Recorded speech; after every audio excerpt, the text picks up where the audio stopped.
On short notice, my name is Bowinn, Minister of Emergency Management and Climate Readiness, joining you here today from the territory of the Squamish, the Musqueam, and the Tsleil-Waututh peoples. I'm joined by my colleague, Nathan Cullen, Minister of Water, Land, and Resource Stewardship, and Connie Chapman, Executive Director of Water Management for the Ministry of Water, Land, and Resource Stewardship. Our work to fully understand and prepare for the Chilcotin River landslide situation remains highly active, and we continue to coordinate closely with communities down along the Chilcotin River as well as along the Fraser down to Hope to plan for potential flooding and debris flow.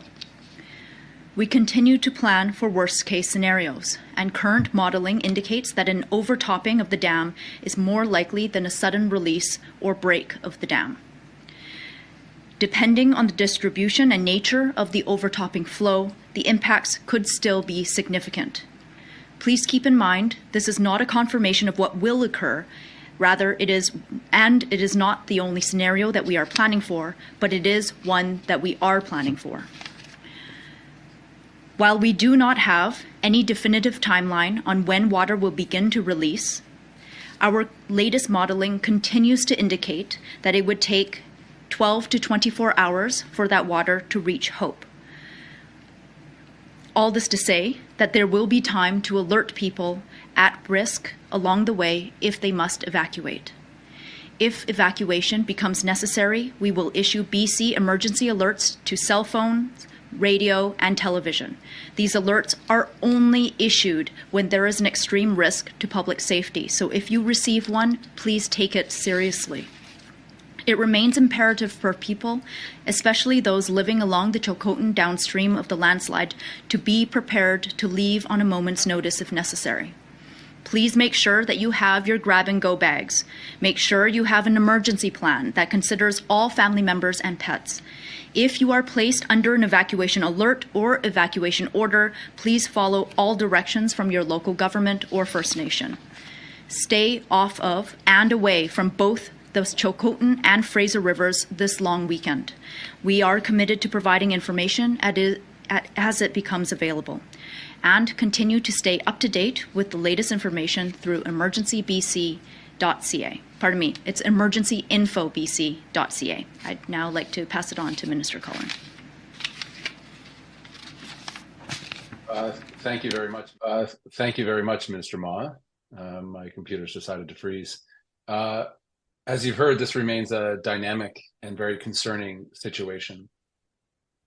Our experts have gathered critical information over the last number of hours and will continue to monitor on a 24-hour basis to assess the landslide and the conditions above and below the site. We are much better positioned today in our understanding of the nature of the slide and its potential impacts. We now have monitoring equipment, time-lapse cameras, sending updated images throughout the day. The Water Survey of Canada is also in stage to gauge on the lake behind the dam to monitor the water level and its rate of change. Because this monitoring is in effect 24 hours, 7 days a week, we can ensure we have the best information available so we can understand the dynamic situation. Expert and analysts are also preparing a 2D model to map out best case and worst case scenarios for what may happen in the hours, days, and weeks ahead. As mentioned yesterday, the lake level might rise to the point where water begins to flow over the top of the dam and re-enter the riverbed below. It's also possible that the water will seep through the dam and make its way downstream that way. We cannot emphasize enough how important it is for people living in the area and downstream of the slide to remain vigilant and stay away from the river for their own safety. We continue to work side by side with First Nations, regional government, and the Federal Department of Fisheries and Oceans to respond to this landslide and mitigate the risks, to assist local communities, and to evaluate the potential impacts on salmon and other fish in the affected waterways. I'd like to take a moment to acknowledge the expertise of First Nations partners, government specialists, engineers, hydrologists, and many, many others who are working tirelessly to assess the situation and prepare for every eventuality. First Nations in particular are critical partners in this as they've lived by the river since time immemorial, and their insights and advice remain invaluable to us in this dynamic situation. The situation is dynamic. It remains of real concern to our communities in the province, and we are deploying the resources and preparing for each scenario and continuing to refine our models as we learn more. I'll now turn it back to Minister Ma. We are now going over her comments.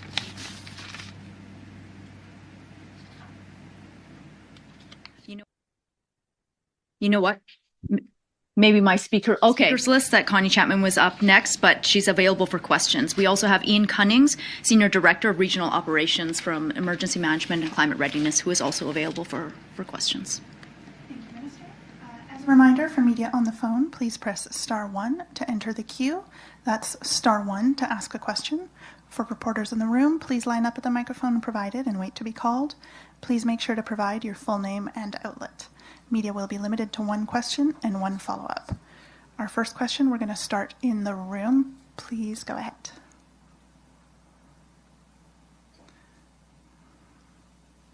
Joe Sadowski with City News. I was speaking with an expert yesterday who talked about the best ways to deal with this landslide, and he mentioned that potential bombing of the landslide would be a possible solution. I just wanted to know your thoughts on that and if that's at all a possibility. Maybe I'll start and then I'll open it up to Minister Cullen to add in. It is understandable that many people are wondering about different potential interventions. It is incredibly important that while we are working to understand the nature of the landslide and the likely scenarios without intervention, that any intervention we consider be, first off, we have to, let me rephrase this. Whatever we do has to be safe and can't make things worse. And so understanding the nature of the landslide and the various scenarios is absolutely critical. Minister Cullen. Mr. Cullen. Yeah, I'll start and pass it to Connie for any additions. Look, the size and scale. This is a place, of course, that has had landslides before, as recently as 2004 and 1964, and many, many years before that. The size of this particular slide, the best estimates 30 meters deep, 600 to 800 meters long, and 600 meters wide, is enormous in terms of its scale, as too is the lake that is pooling behind it, some 9 to 10 kilometers long. Any interventions we make, as Minister Ma said, should do no harm. There are a lot of opinions, of course, amongst many experts, but we as the province are engaging the best that we have in the field right now. First of all, to understand the nature of the dam and do the 2D modeling that I mentioned earlier, as well as the up and downstream monitoring of water to understand what's going through at what rate, and how quickly is the water rising behind the dam, creating that overtopping scenario. Connie, I wondered if there's anything else you might want to add in. Thank you, Minister Cullen. I will just add, as Minister Cullen stated, we have seen historical events on the system which have been able to take care of themselves in a natural course. So in 2004 and also in 1964, we saw similar types of events that did allow nature to break them down and flush the system out in its own controlled manner. At this point in time, the focus has been on getting the information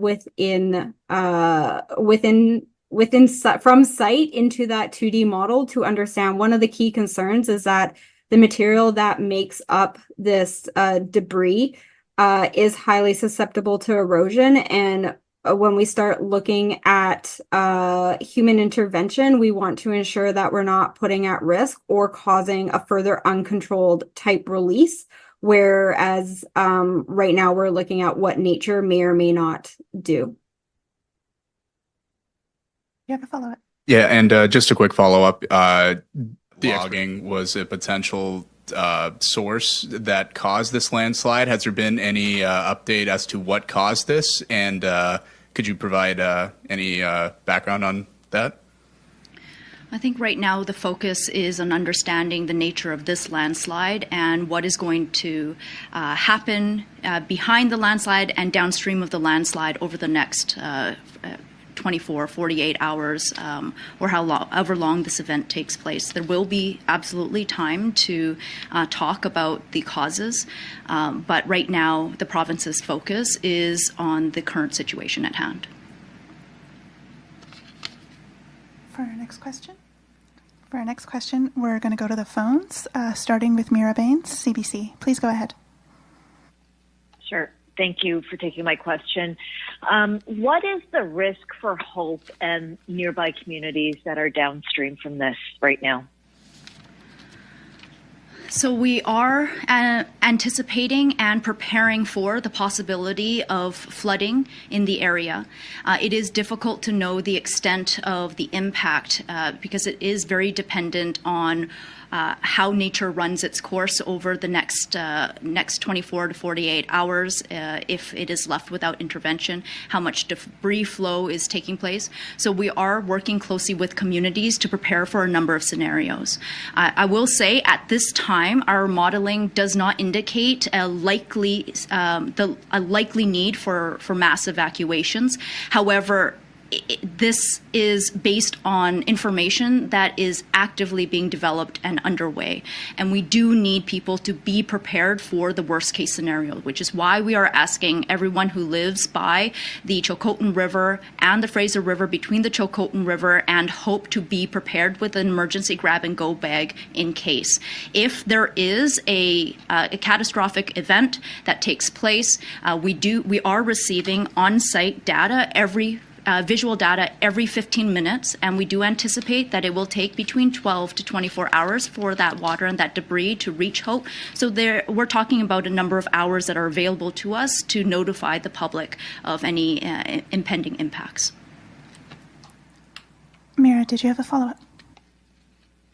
Yes. I'm wondering about the size of the landslide now, and just if you can, how would this affect the Fraser River if something were to happen? Yeah, Minister Cullen, would you like to provide the latest? I'll happy to pass that over to Connie just in terms of our latest updating. I will say that the province made some significant investments in LiDAR mapping across this region. We've been processing that data. Some of that we've been able to put forward from the good folks at GOBC, and flying again to update and understand what has changed since our first pass and those first maps. But in terms of the size of the slide itself, I'm wondering, Bonnie, if you're able to weigh in on that. Thank you, Minister Cullen. Currently, the information that we have in regards to the slide is that it's roughly 1,000 meters in length. It is about 600 meters in width. And best estimates is that it's roughly 30 meters in height. We do know that it is currently backwatered 11 kilometers up the river. So water has started to form the lake from the dam 11 kilometers up. And we are watching to see how that water level will continue to rise. In regards to the question about the Fraser, it can be anticipated that the Fraser will see a bump in flows, most definitely. It will really depend on how this structure chooses to break down, whether it is a quick, rapid release versus a more gradual release of water and sediment over a number of days. As Minister Moss said, we are preparing for the worst case scenario of seeing that sort of surge flow into the Fraser, and that surge would include sediment and large woody debris in addition to the water that is behind it. But as she said, currently we are not anticipating mass evacuations we are, I guess I should say, we are anticipating that there may be flooding in low-level areas and localized, but we are still really in the early stages of understanding what the model is saying, and do hope to have that better understanding in regards to how the river may react and respond in the coming hours. Question, we're going to go to Lauren Collins, Black Press. Please go ahead. Hi, my first question is, how is the province preparing for an overtopping or a release if that is the scenario that does happen? So there are a number of preparations that are underway, working with communities. We are deploying flood assets to communities like Lillooet and other communities that are reaching out for flood assets in order to protect critical infrastructure and critical sites. There is pre-planning being done on the possibility of the need to evacuate some communities, although as we noted earlier, we are not anticipating that to be the most likely scenario. It is really important that we do that kind of advanced preparation in case it does occur. There is a multi-jurisdictional partnership underway right now that is actively analyzing the data that we are collecting and preparing for various scenarios around that. Ian, since you're on the line, if you would like to speak a bit more to the work that's being done on the ground. Yeah, sure. Thank you, Minister. So currently, our EMCR op centers in Prince George, Kamloops, and in fact Surrey are working on contingency planning, both in pre-staging flood mitigation assets based on the updated modeling that the ministers have mentioned on this briefing. And we're also looking at worst case scenario evacuation planning to ensure that if people have to evacuate at a moment's notice, that they have a place to go to and that the supports are in place for that. And I'm anticipating that the majority of that planning will be in place by this evening. Thank you, Minister. Thank you, Ian. Follow-up. Yes, and so, like you said, we're not anticipating mass evacuations, but if it did come down to a worst case scenario, what could be that high number, like what would the number of evacuations be? And then just to clarify, did the geotechnical assessment happen yesterday? Yes, so geotechnical and engineering assessments have been underway since the morning after the slide. We are incredibly grateful for all of the experts and expertise that we've been able to leverage in helping us understand the nature of this slide and the likely scenarios should an overtopping or a breakage of the dam occur. In terms of worst case scenarios, I do have to emphasize we are not anticipating that mass evacuations are going to happen. We are asking, however, people to be prepared. And because it is not a likely scenario, we don't have necessarily a worst case number of communities that or a number of people that I don't have that number that I can offer you. It's not a likely scenario, but it is possible. And because it is possible, we are asking everyone to be prepared. We ask British Columbians to be prepared in case of evacuation from all sorts of hazards. People who are not yet ready with a grab-and-go bag, with an emergency plan, regardless of where you live in British Columbia, we are encouraging you to get ready. You could be at risk of floods, landslide, fire, earthquake. Unfortunately, British Columbia is home to many different hazards. And so, as always, we ask British Columbians to visit preparedbc.ca to get information about how to prepare for a potential emergency in your area. We also have an online emergency planner at preparedbc.ca/emergency ready. You can use that online tool to prepare an emergency plan for your household and receive information about how to prepare kits and grab-and-go bags. Our next question is Daryl Greer, Canadian Press. Please go ahead. Yes, hello. I'm wondering if you could tell me what is known about the conditions of the site prior to the landslide. I understand that this particular spot was hit hard by wildfires in about 2017. Minister Cullen, did you have it? Did you catch that question there? Yeah, I did. That question there?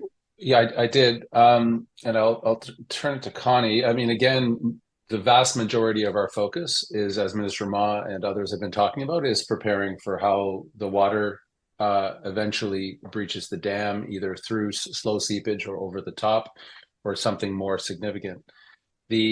As was mentioned earlier, this particular part of the Chilcotin River has a recent and long history of slides of some significance. This slide is particularly large.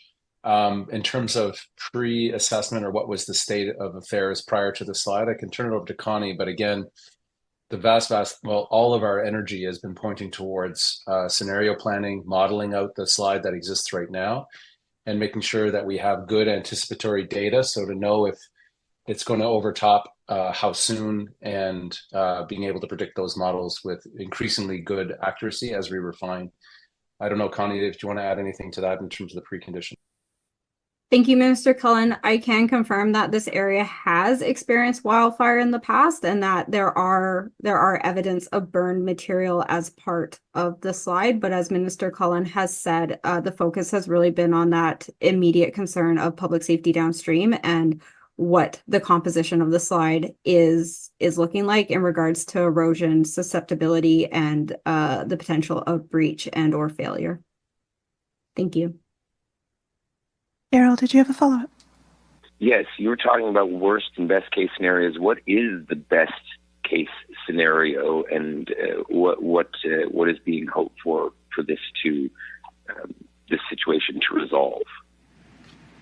I think it's fair to say that the best case scenario is that nature runs its course in a soft and gentle manner and naturally clears the blockage, and that this is done in a slow enough way that debris does not carry itself down the river and create more erosion along the way.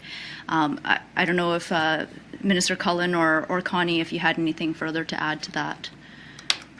Well, just that has happened before, right? That in significant slides you can see how the wearing has happened, but as Minister Ma said, pulses of water, slower seepage, that is ideal because it allows the dam to eventually erode through, releases that discharge of that 11-kilometer lake sitting behind the dam without having any significant effects on all the communities, the archaeological sites, etc. And also preparing for the salmon that are returning coming up right now so that we have safe passage for them as they're a critical species. Connie, did you want to weigh in any extra? Thank you, Minister Cullen. Mr. Cullen and Minister Ma, you covered that exceptionally well. The best case scenario is really to see the overtopping of the dam and that slow downward cutting of the river recreating its course through this material.